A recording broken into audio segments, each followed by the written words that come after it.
Finally, they get here. Thank you. Come on. I see you. Thanks, DHL. Peace and love, everybody. Just wanted to come through with another sneaker video. Today we have the Jordan Off-White 5. This is the sale colorway. They are not officially out yet. Remember, the video is not sponsored. This is not an ad. I buy all of my kicks, and this is purely for educational purposes. This is another pair from hypeskick. They got me the last 5s in the muslin colorway, what they're calling it. So Virgil's back at it again, and he went to his Instagram to post this picture. I didn't think he was going to make any more colorways, and he's currently wearing these kind of pants with them, which is a very interesting choice is what I'll say. I mean, personally, I actually like Virgil's designs a lot. Not so much his off-white shoes, but like his collabs with Nike. I think they're dope. I dig them. Even though I pick on them, I really do like them. So as you can tell, they have the Nike Air branding on the back. The whole shoe is made out of this really type of rough material. If you run your fingers along the seams of the shoe, it'll kind of scratch you, and it picks up little things like lint really easily. It's kind of a very unique material. This time, this pair came in the off-white packaging. The box also has the holes in it. The first box I got from these guys didn't have the packaging like this with this sheet, and it didn't have the box with the holes in it either.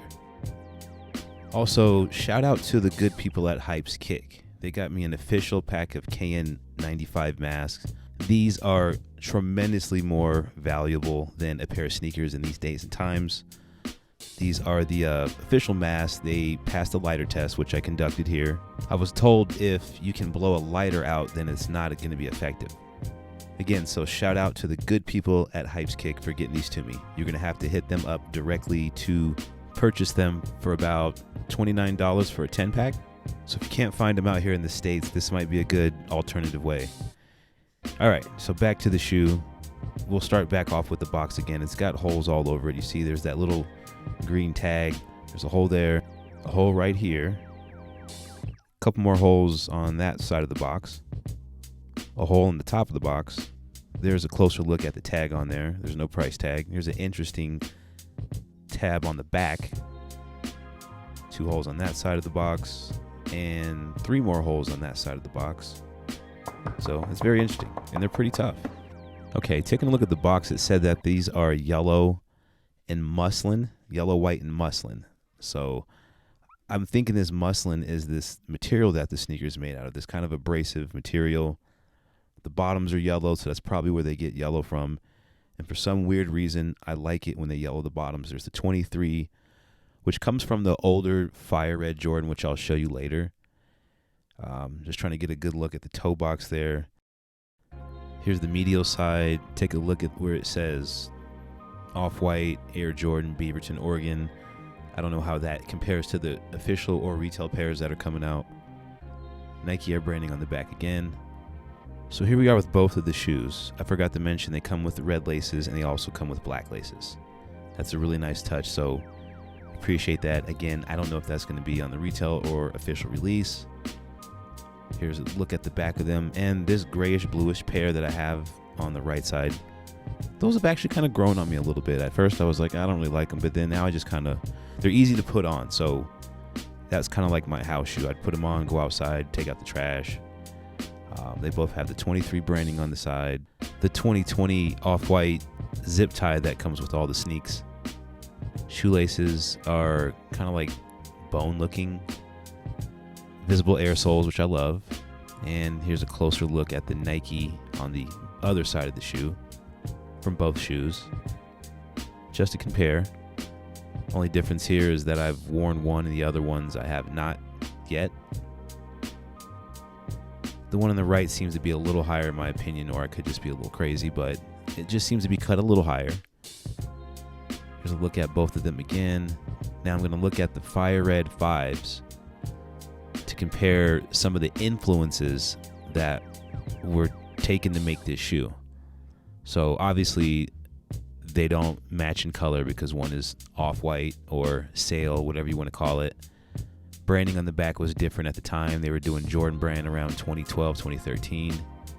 Here's the tag of the Off-White on the inside. Again, the material is very flimsy. They took out the little padding on the side from the originals and just cut it completely out. There's supposed to be padding in there. Got the reflective tongue, which they've taken from this Fire Red 5 from back in the day. That's very iconic. I used to love that when I was a kiddo. And if you look at it there, take a look at the stitching. I think the Jordan head on the right side is kind of stitched into the arm. Got Air Jordan on the Fire Red. That's an example of how that came. They also had these elastic straps, which I wish the Off-Whites had inside because it kind of locks your foot down a little bit more to the tongue. But I can understand this is a deconstructed concept, so he just took it completely out. Like that tongue is barely stitched onto the shoe, but it looks cool. Another issue I had was the tongue keeps going to the right no matter what I do. Like when I had it tied up, it keeps sneaking itself right back to the right. So any movement, you see it keeps going back to the right. It's just weird. I don't know if that'll work itself out. Here's just another look at the two. I've never wore that, and that's what happens to clear soles if you don't wear them. They just kind of yellow on their own. But that's a good example of a yellowing shoe. That's a natural yellowing shoe, and then the Off-White is it's a purposely done yellowed shoe. Okay, here we are for the on feet point of the video. The first day I wore sweatpants because that's what I normally wear, and I shot this over a couple of days due to time constraints and the current situation, what's going on with the world right now. I had to get this shot when I could get this shot. So, but overall, they're a pretty comfortable shoe. I do like how they feel. They do run a little big, so they're not true to size in my size, which is a size 10 and 5s. So I might convert to a 9.5 for the Jordan 5 because these feel, they're a little roomy. They're comfortable because they're soft, but they're a little roomy. So I went outside and got some shots in the sun the next day with some gray pants on. Try to give you a different idea what they would look like with jeans or pants. And I think they look pretty good. I think this is a shoe that it's going to sell out. It's going to sell out. It's going to be on StockX, reselling for probably $1,000 its first day out, and after that it'll probably go down to like $800, which is still ridiculous. So I mean, there's alternatives like hypeskick. You can get a pair here for a fraction of the cost. Still pull off the look. I don't know if I'm pulling off the look now, but I mean, I like them. They kind of grew on me like the other pair. That tongue right there just doesn't stay. See, it just doesn't stay to the middle like the other one does. That really annoyed me. See, I'm always messing with them. And Jordan 5s are kind of like that anyway, but I constantly was messing with this tongue. That's what they're going to look like when they're on your feet. So when you look down, that's what you get. Taking a look at the UV light here, I see some things popping out, but I don't know if that's really indicating that some craftsmanship has been done poorly. To me, everything looks tight and right. I do see little speckles there, but again, I'm not sure if those little points where it's popping in white, if that means there's a flaw. I'm not sure. I'm just doing this so all the UV guys out there, you know what you're looking at. But shout out to hypeskick again for getting me these shoes in they got them to me about 10 to 12 days.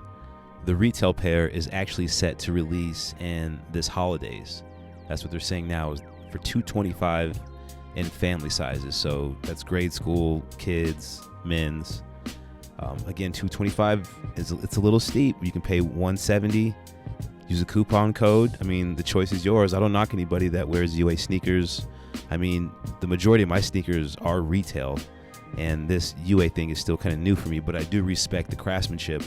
In some of the UAs, they look good, and this pair looks good. There's still some issues with the toe box, but you know, shout out to my man Virgil for bringing us another Hypebeast sneaker. We appreciate that. I think he'll drop another colorway these soon. I've seen some other colorways floating around. It's been a pleasure with you guys here today. Go ahead and please like the video, subscribe, check out the other review I did for the other colorway. Peace, light, and love. You guys take care.